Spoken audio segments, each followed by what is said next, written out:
और कठिन है। क्यों? क्योंकि ये बाहर से तो हिंदू लगते हैं, तो हिंदू तो बेवकूफी में बड़ी जल्दी आ जाता है कि ये मेरे हितैषी हैं, ये हिंदू हैं, पर ये नकली हिंदू हैं।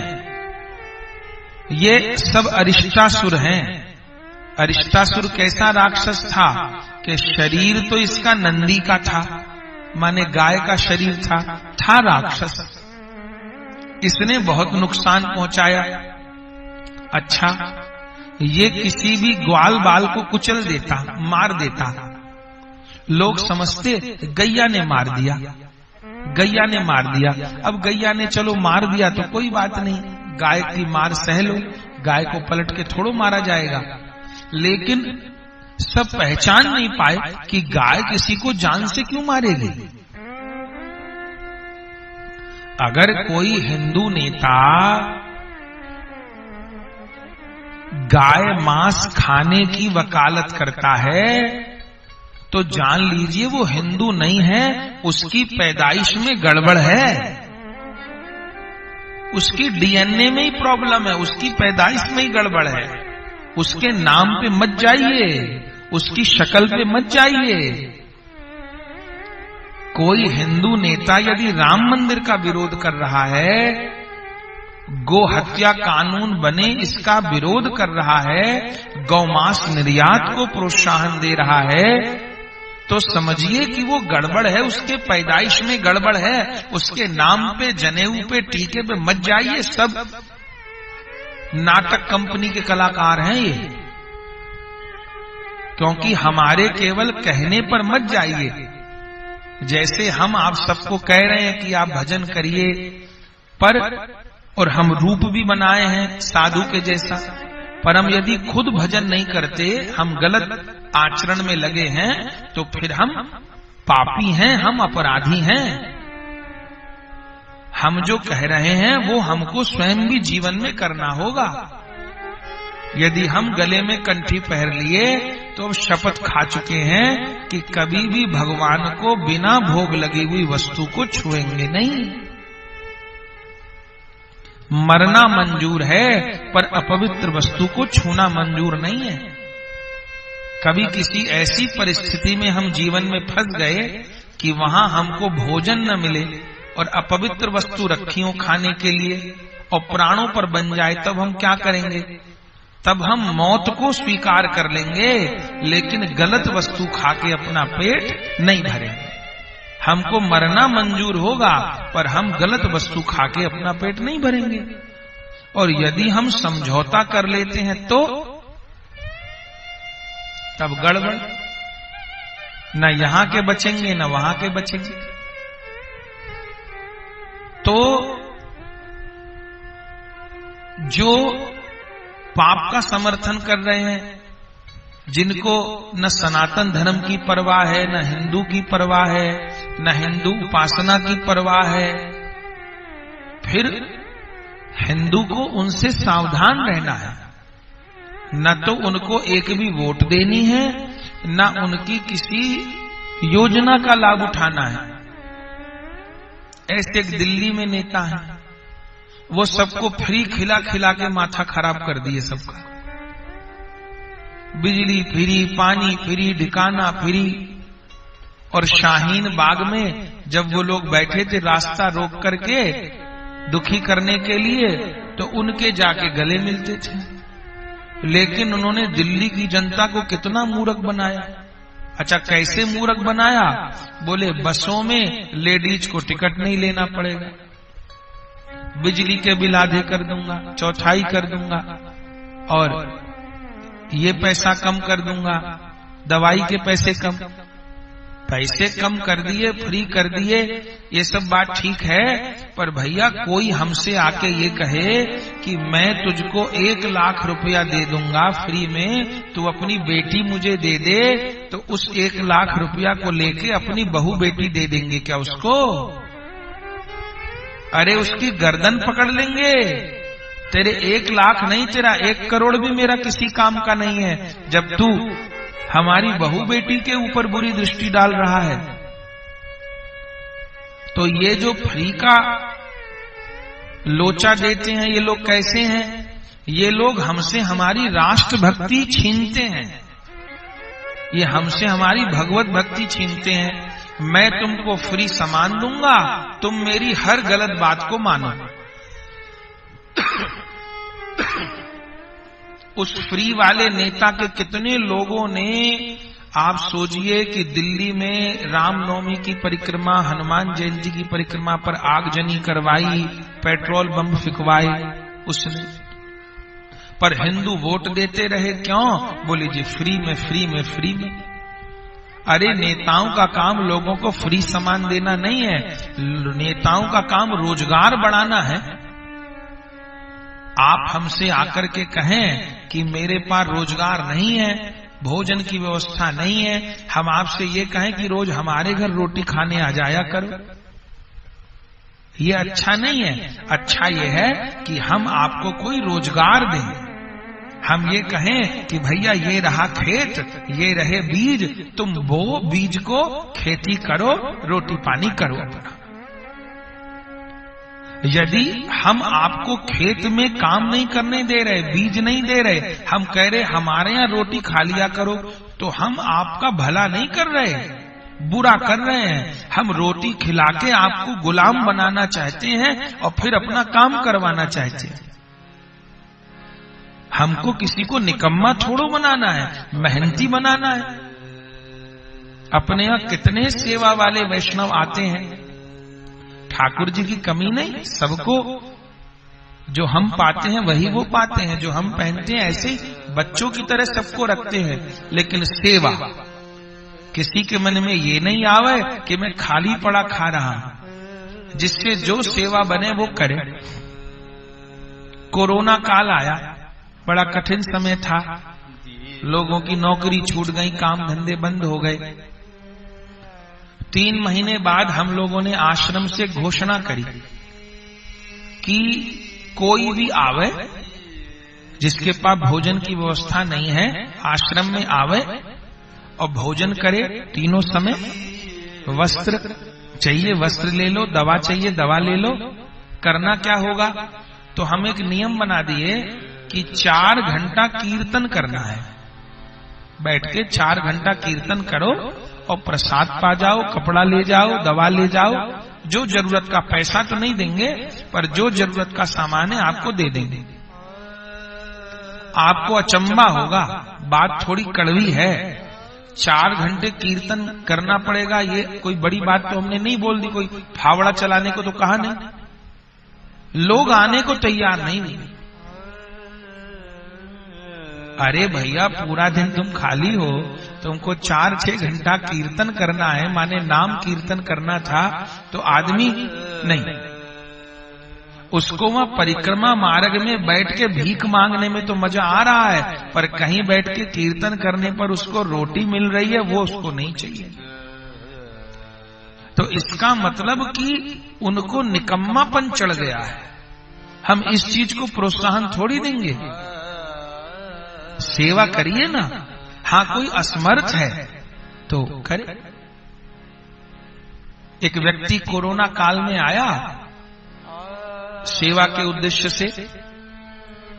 क्या कहना महाराज, कीर्तन भी उसने कुछ दिन किया, रोटी पानी सब बढ़िया व्यवस्था हो गई, रहने लग गया। अब क्या कहे सबसे, मैं तो झूठे बर्तन मांजूंगा, मैं तो कपड़े धोऊंगा, मैं तो झाड़ू पोछा करूंगा, हमको यहीं रख लो जी। और सबका दिल पसीज गया। चलो अच्छा आदमी है, था तो बिल्कुल सड़क छाप, पर चलो अच्छा है, सेवा करो भैया, रहो। 2 महीना बीते, 3 महीना बीते, 6 महीना बीते, 8 महीना बीते, 10 महीना बीते। घी लगी रोटी खाने को मिल गई, शरीर में जान आ गई उसके। चलो अच्छी बात, उसको बिल्कुल अपने घर परिवार के जन की तरह रखने लग गए। धीरे धीरे अब साल भर आदमी को बीत जाएगा तो पुरानी बात थोड़ो याद करेंगे। जैसे अपने बच्चे भाई सब लोग रहते हैं ऐसा रहने लग गया। अब धीरे धीरे महाराज उसकी बुद्धि खोटी हो गई। अब पता नहीं था हम लोगों की उसके मन में क्या चल रहा है। आश्रम का ऑफिस है, वो उसमें बैठने लग गया। थोड़ा पढ़ा लिखा भी था, बात भी करना जानता था, तो फोन पर बात कर लेता था। कोई आ रहा है किसी ने कुछ आश्रम में दान दिया, वो रसीद काट देता था, रख लेता था, कमरा दे देते था लोगों को प्रसाद। अब हमको लोगों को तो ये बहुत दिन बाद पता चली, वो सबके नंबर नोट करने लग गया। और फिर क्या करता था, फिर उसने अपना एक अलग नंबर ले लिया, मोबाइल ले लिया। अब वो जो लोग आश्रम से जुड़े हुए थे उनसे फोन कर करके पैसे मंगाने लग गया। हम लोगों को पता नहीं, और क्या कहता, फलानी जगह कथा हो रही है, पैसे की जरूरत है। हम लोग जिंदगी में कभी किसी को फोन नहीं किए। आश्रम से बैनर तो जाता है कि भाई आश्रम का निर्माण हो रहा है, जिसको आश्रम के अकाउंट में कोई सेवा जमा करनी हो कर दे, नहीं करनी हो ना करे, पर कभी किसी को फोन नहीं जाता कि आप सहयोग करिए, ऐसा कभी नहीं जाता। अच्छा, वो ये फोन करने लग गया लोगों को, हम लोगों को पता नहीं पड़ा। भेद कब खुला? यही आपके लोअर ठट्टर के जो बैठे स्वर्ण कृष्णदास, इनको भी हाथ लगा चुका है वो। इनकी फोटो बढ़िया से ले लो, ये भी खूब मूर्ख बने, भोलानाथ तो है ही। इनको कैसे मूर्ख बनाया सुनिए। अपने एक वैष्णव है दिल्ली में, गदाधर दास, उनका भी नंबर उस ठग ने ले लिया। अब हमको तो पता नहीं ठगी कर रहा है वो।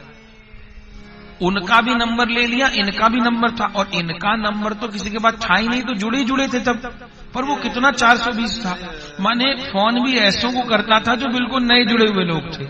हमारे पास नंबर नहीं, उसके बाद नंबर पहुंच गया। अच्छा जी, इनके पास उसने फोन करवा दिया। क्या? किसी दूसरे वैष्णव का नाम, एक अपने वैष्णव में गदाधर दास, उनका नाम लेके क्या फोन करा दिया, गदाधर दास जी का एक्सीडेंट हो गया है। इन्होंने कहा क्या हो गया गदाधर दास जी को? बोले एक्सीडेंट हो गया है और अस्पताल में भर्ती हैं। और कितने रुपए ठगे आपसे? कितने बोल रहे हैं? 20,000 रुपया। तो इनको कि वो अस्पताल में भर्ती हैं, स्वर्ण कृष्णदास जी तुरंत पैसे चाहिए, पैसे जमा करा। तो क्या अकाउंट नंबर दिया आपको? क्या किया? अकाउंट नंबर दिया था? है? कैसे अकाउंट नंबर में करवाए थे? देखो जरा। और ये ऐसे भोलानाथ कि कोई फोन आ रहे तो आश्रम में फोन करके पूछ लेते, भैया से पूछ लेते, किसी से पूछ लेते कि भैया आप लोगों के किसी कर्मचारी का फोन आ रहा है, किसी का एक्सीडेंट हुआ है क्या, क्या हुआ है क्या? तो अब ये भोलानाथ ठहरे, स्वर्ण कृष्णनाथ, इन्होंने पूछा नहीं, और अरे गदाधर दादू क्या हो गया, ये कह के खटाक से उसके अकाउंट में 20,000 रुपया पड़वा दिया। अब फिर उसने नौकरी भी छोड़ दी, और अब वो दारू पीने लग गया और गलत काम करने लग गया, गलत रास्ते पे चला गया। हम लोगों को लगा कि भाई आश्रम में इतने दिन रहा, यहाँ पवित्र प्रसाद मिलता था, सब कुछ हरिनाम भी करता था, उसकी बुद्धि कैसे भ्रष्ट हो गई। पता चला ये, फिर उसकी जब पुलिस में उसकी खबर की और कॉल डिटेल निकल आती हैं, तो उसने एक स्वर्ण कृष्णदास नहीं, उसने तो सैकड़ों जगह से पैसे मंगा रखे थे। लाखों रुपया का गबन उस ठग ने किया। चलो, जो था उसका पाप उसके साथ, हम लोग की करनी हमारे साथ। अच्छा, लाखों रुपया ठगी करने के बाद हुआ कुछ भी नहीं। अब फिर वृंदावन में मारा घूम रहा है। अब फिर वो जो कोरोना काल में जैसे भिकमंगे की हालत में था, अब फिर वही भिकमंगे की हालत में आ गया। अब कहीं सड़क के किनारे कोई नशा करके पड़ा कभी दिखाई दे जाएगा, कभी। अब मन में दुख भी लगता है, लेकिन बात यह है कि घी लगी रोटी पची नहीं उसको, इज्जत उसको पची नहीं, इज्जत हजम नहीं हुई इसको। वो ठाकुर जी का जो पवित्र प्रसाद मिल रहा था, जो कपड़ा पहनने को मिल रहे थे, वो एसी कमरा में बैठने को मिल रहा था, वो पचा नहीं उसको, फिर जिंदगी खराब हो गई। अब तो हम कह रहे थे कोरोना काल में ये घोषणा की कि भैया आप 4-6 घंटा नाम करिए तो आपको भोजन की, प्रसाद की, इसकी व्यवस्था हो जाएगी। तो अब उसका परिणाम ये हुआ, आजकल एक दो और शिकायतें आ रही हैं। अब अपने ग्रुप बनते हैं, व्हाट्सएप ग्रुप, इसको अलग से भी डाल देना भैया। ग्रुप बनते हैं, ग्रुप, व्हाट्सएप ग्रुप सूचना के लिए। अब कई जन ने हमको ये शिकायत करी है, ग्रुप में कुछ गलत लोग जुड़ जाते हैं। अच्छा, ग्रुप में जुड़ने से क्या होता है कि मानो 150 लोग ग्रुप में, कितने लोग जुड़ते ग्रुप में? कितने? एक ग्रुप में हम लोगों के। अच्छा, ग्रुप भी हमारे बहुत है शायद, हाँ, काफी ग्रुप हैं। अब एक ग्रुप में 1200 लोग हैं जैसे, तो कितने ग्रुप हैं? बहुत सारे ग्रुप हैं, तो हजारों लोग हो गए। अब एक ग्रुप में व्यक्ति जुड़ गया तो उसके पास 1200 लोगों का नंबर पहुंच गया। अब 1200 लोगों में पता चला 1190 तो भक्त हैं, 5-10 लोग गलत जुड़ गए। अब हम लोग क्या जाने किसी के बारे में। अब शिकायत क्या आई कि वो जो 1-2 गलत लोग जुड़ते हैं वो बाकी ग्रुप वालों को फोन कर करके, वो महाराज जी की वहां कथा हो रही है, राशि की जरूरत है, भेज दीजिए। वो वहां यात्रा जा रही है, उसकी जरूरत है। वो ठाकुर जी का भोग लग रहा है, आज 56 भोग है, वहां पर जरूरत है। सावधान सावधान सावधान मेरे भैया, हम सीधा YouTube चैनल पर बोल रहे हैं, इस संदेश को अलग से भी डाल देना, क्योंकि अब ये 5-10 शिकायत हमारे कान में आ गई। हमारी संस्था से कभी भी किसी के पास फोन नहीं जाता है।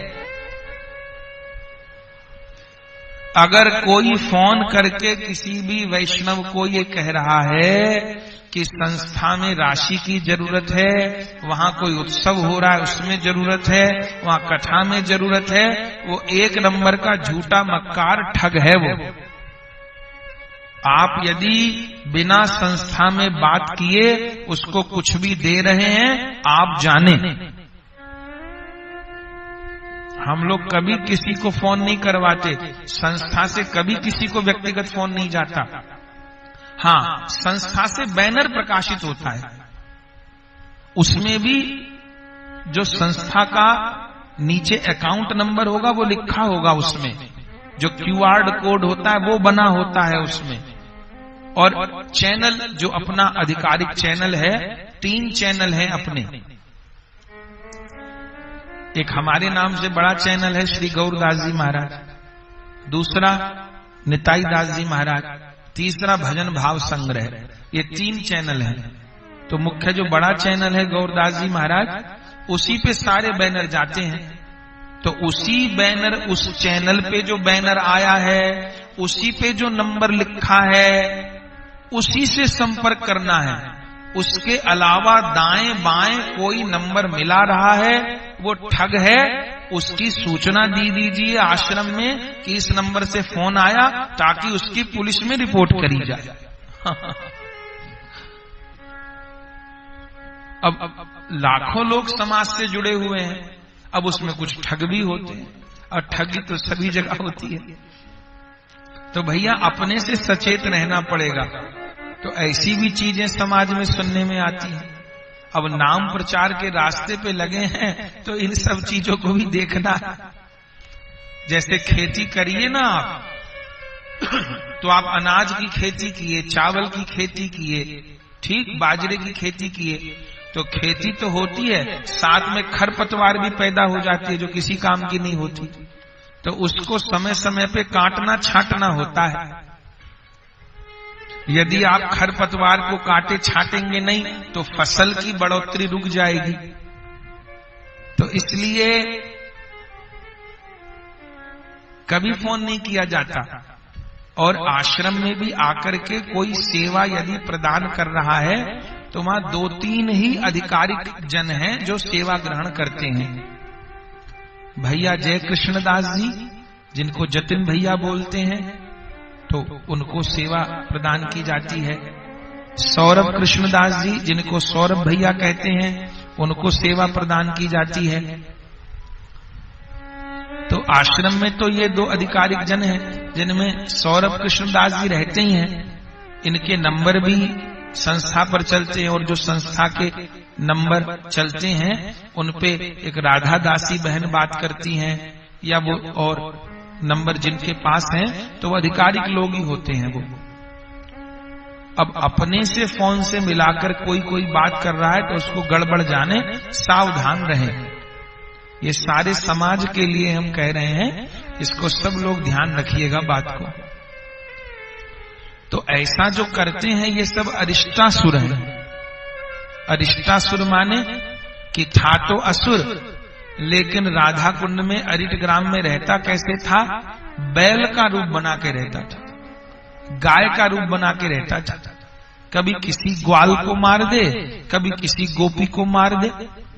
सबको लगे कि ये तो गैया ने मारा है, ये तो बछड़े ने मारा है, ये तो नंदी ने मारा है, कोई बात नहीं।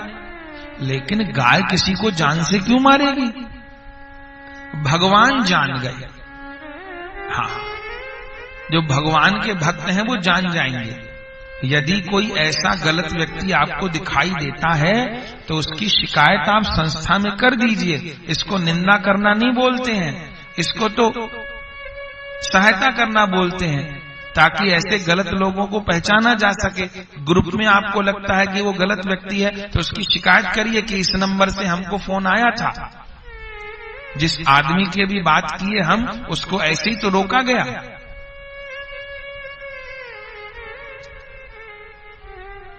तो हम लोगों का न तो किसी से व्यक्तिगत द्वेष है, लेकिन जिस रास्ते को गुरुजन दिखाए हैं उसी रास्ते पर चल रहा है, और उस पे अगर कोई कचरा आएगा तो उसको झाड़ू से साफ भी करना है।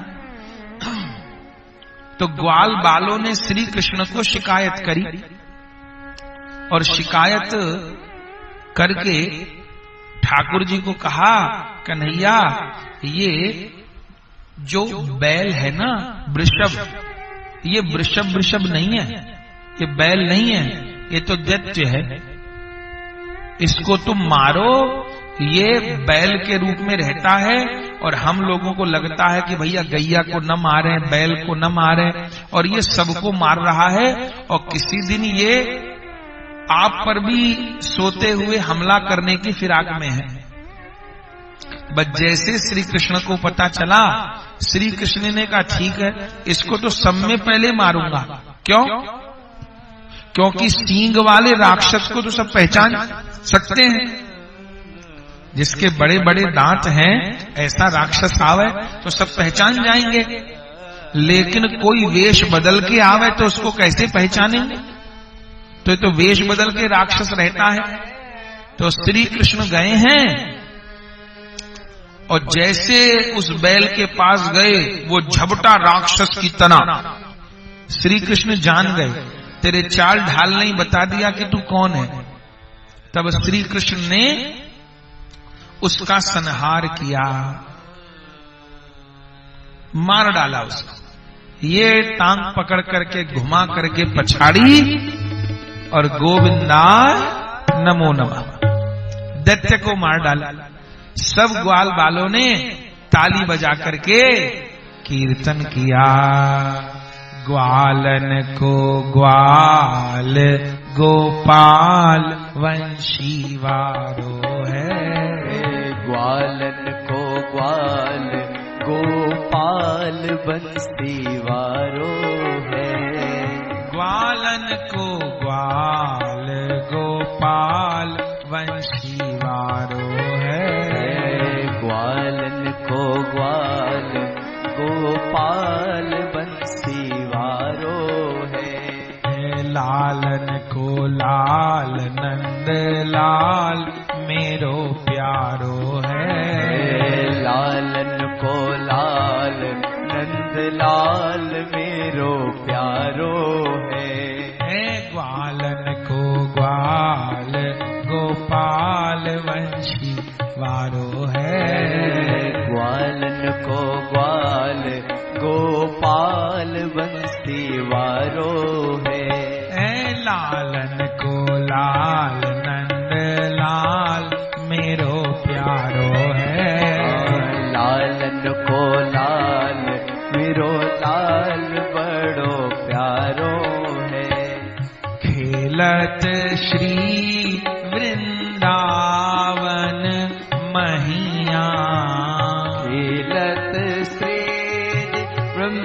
वृंदावन मैया।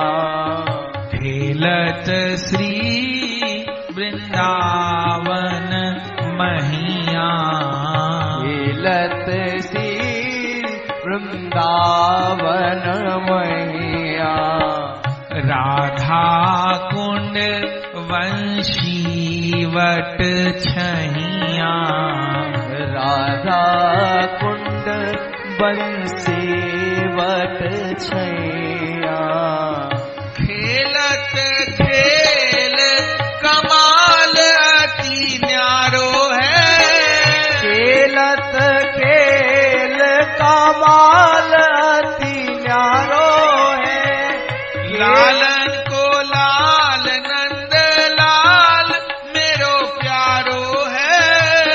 लालन को लाल नंद लाल मेरो प्यारो है। गोपाल मेरो प्यारो नंदलाल मेरो प्यारो। ओ गोपाल मेरो प्यारो नंदलाल मेरो प्यारो। गोपाल मेरो प्यारो नंदलाल मेरो प्यारो है। गोपाल मेरो प्यारो नंदलाल मेरो प्यारो है। ग्वालन को ग्वाल गोपाल बंसीवारो है। ग्वालन को ग्वाल गोपाल बंसीवारो है। लालन को लाल नंद लाल मेरो प्यारो है। लालन को लाल नंद लाल मेरो प्यारो है। शकटासुर और अघासुर बकासुर। सकटासुर और आघासुर बकासुर। शकटासुर और अघासुर बकासुर। सकटासुर और आघासुर बकासुर। वत्सासुर दुष्ट अरिष्टासुर। वत्सासुर और दुष्ट अरिष्टासुर। वत्सासुर और दुष्ट अरिष्टासुर। वत्सासुर और दुष्ट अरिष्टासुर। कालन को काल महाकाल अति भारो है। कालन को काल महाकाल अति भारो। लन को काल महाकाल अति भारो है। कालन को काल महाकाल अति भारो है। ग्वालन को ग्वाल गोपाल बंसीवारो है। ग्वालन को ग्वाल गोपाल बंसीवारो है। लालन को लाल नंद लाल मेरो प्यारो है। लालन को लाल नंद लाल मेरो प्यारो है।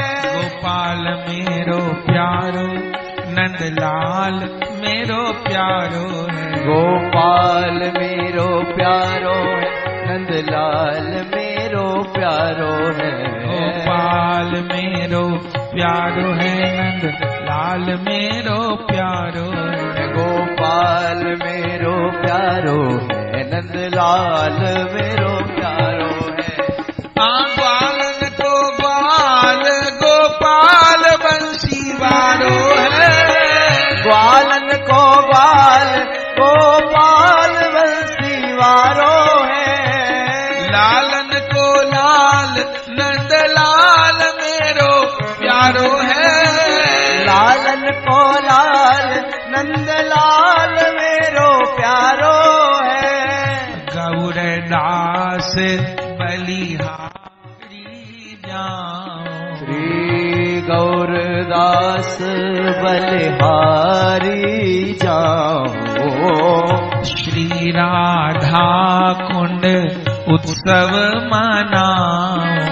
श्री राधा कुंड उत्सव मनाओ। हाँ, चरण कमल की सेवा पाऊं, चरण कमल की सेवा पाऊं। राखत सदा ख्याल हमारो है, राखत सदा ख्याल हमारो है, राखत सदा ख्याल हमारो है, राखत सदा ख्याल हमारो है। गोपाल वंशी वारो है, नंदलाल वंशी वारो है, गोपाल वंशी वारो है, नंदलाल वंशी वारो है। गोपाल मेरो प्यारो है, नंदलाल बड़ो प्यारो है। गोपाल वंशी वारो है, नंदलाल वंशी वालो है। ग्वालन को ग्वाल गोपाल वंशी वारो है, ग्वालन को ग्वाल गोपाल वंशी वारो है। लालन को लाल नंद लाल मेरो प्यारो है, लालन को लाल नंद लाल मेरो प्यारो है। ग्वालन को ग्वाल गोपाल वंशी वारो है, ग्वालन को ग्वाल गोपाल वंशी वारो है। आनंद हो गया बंधु। तो ठाकुर जी ने उस अरिष्टासुर का अंत किया, और जैसे अरिष्टासुर को मारा, अब था तो असुर पर शरीर उसका नंदी के जैसा था। ग्वाल बाल कहने लग गए, अरे अरे अरे नंदी को मार दिया, अरे गैया को मार दिया। गोपियां भी वहां से निकली, अरे कन्हैया ने आज नंदी को मार दिया, गैया को मार दिया, कन्हैया तो गोपाल है। अब यह समझना होगा कि वेश है गैया का, लेकिन अंदर राक्षस है। जब तक पता नहीं थी तब तक कोई बात नहीं, पता लग गई तो अब जानना होगा। एक ऐसा भी व्यक्ति था, वो ऐसा तो फ्रॉड नहीं करता था। उसने क्या किया कि बहुत दिन सेवा में रहा, अब सबके नंबर तो मिल ही गए। अब बाद में बात पता चली, हम कह इसलिए रहे हैं, आज मौका है, मुंह से निकल रही है तो कह देते हैं। वो क्या करता था, किसी को फोन करके मेरे लिए कुर्ता ला दो, मुझे पहनने को कपड़े नहीं, कपड़े इतने कि उसकी अटैचियों में न समावे, मुझको कुर्ता ला दो, पहनने को कपड़े नहीं। एक अपने वैष्णव वीर चंद्र दास जी, मेरे पास घड़ी नहीं है, घड़ी देखनी तो आती नहीं उसको, घड़ी तो दूसरे दिखवावे, पर घड़ी पहनने को चाहिए। किसी से कहे कि मुझको ये चाहिए, मुझको वो चाहिए, अच्छा वो महाराज जी के यहाँ काम करता है आदमी, बड़ा महाराज जी के आसपास घूमता दिखाई देता है, इस शर्म में वैष्णव लोग उसको सामान लाके देने लग गए, महंगे महंगे कपड़े लाके देने लग गए, महंगी घड़ियां लाके देने लग गए। लोग उसकी बात मानने लगे, कभी किसी को फोन मिला दे, कभी किसी को फोन मिला दे। लेकिन इस